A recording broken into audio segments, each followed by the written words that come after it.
Kasalanan mo to, Edgar. Ako po, teka, sandali, paano ko naging kasalanan naman to? Eh kasi nga, di ba? Kung hindi mo kinukonsinti ang pakikipagkaibigan ng anak natin sa tinay na yon, hindi mangyayari to. Alam mo ba kung gaano kalaking kasalanan na gawa ng anak natin ngayon? Pati yung batang walang kamuwang-muwang sinisisi mo, ano ka ba naman? Hindi pa pwedeng isisi mo sa pagiging lalaki ni Archie ang nangyari?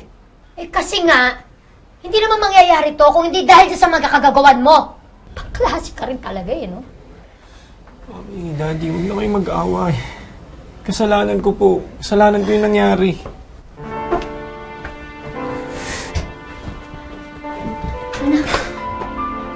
Anak, hindi mo kasalanan, ha? Biktima ka. Inosente ka. Nadala ka lang, ha? Naintindihan mo? Narinig mo ako? Nadala ka lang. Nadala ka lang. Nadala ka lang. Nadala ka lang ng pangyayari. Naintindihan mo?